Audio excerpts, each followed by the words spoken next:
মহোদয় সমৰজ্যোতি দত্তই তেওঁ হঠাৎকৈ এটা অভিযান চলায় আমাৰ নগদা থানাৰ অন্তৰ্গত উত্তৰাংগমাৰী।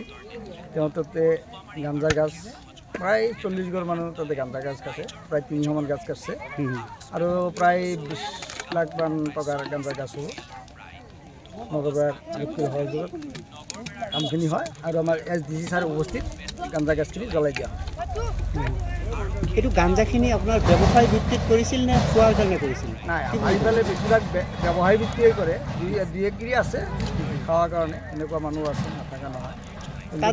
তাত যে গাঞ্জা খেতি হৈছিল তাৰে স্থানীয় গাঁওবুঢ়াই কি বা VDPয়ে গম পোৱা নাছিল নেকি? নাই, তাতে VDP মই নিজে সুধিছিলোঁ, তেওঁলোকে বুলি গম পোৱা নাই আৰু আমাৰ গাঁওবুঢ়াও গম নাপায় বুলি কয়।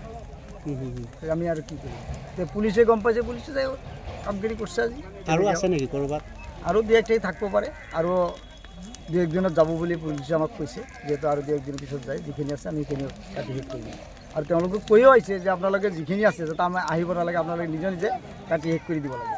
যিখিনি মানুহ ঘৰৰ পৰা গাঞ্জা খেতি ধ্বংস কৰিছে সেই মানুহখিনিৰ বিৰুদ্ধে কি আইনগত ব্যৱস্থা হ'ব নেকি বা আপোনালোকে কি বিচাৰে? এতিয়া পুলিচে, আমিতো আইনগত ব্যৱস্থাটো হোৱাটো আমি বিচাৰোঁ।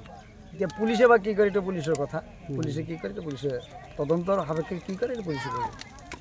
নগৰপাৰা OC ছাৰে যে আহি আমাৰ এই গাঁৱত এটা অপাৰেশ্যন চলাইছে, ভাল লাগিছে। এই কামটো আগৰ পৰাই কৰিব লাগিছিল, কিন্তু এই কামটো কৰাতে আমি বহুত ভাল পাইছোঁ। আমি VDP পাৰ্টিও উত্তৰাংগমাৰী যিটো VDPৰ সমূহ সদস্যবৃন্দই সহযোগ কৰিছে, লগতে আমাৰ OC ছাৰক, যিহেতু আমাৰ এই অভিযানটো যাতে মাজে মাজে চলিয়ে থাকে, এইটো আমি আহ্বান জনাওঁ। আমাৰ নগৰপাৰা ছাৰে যাতে আমাৰ এই গাঁওখন যাতে অলপ ৰাইজখিনি যাতে অলপ সচেতনৰ ফালে যায়, মানে মূল লক্ষ্য হ'ল আমাৰ পঢ়াৰ লক্ষ্যৰ ফালে যাতে যায়, পঢ়া শুনা যাতে মানে নিচামুক্ত গাঁও এখন নিচামুক্ত গাঁও লাগে আমাক।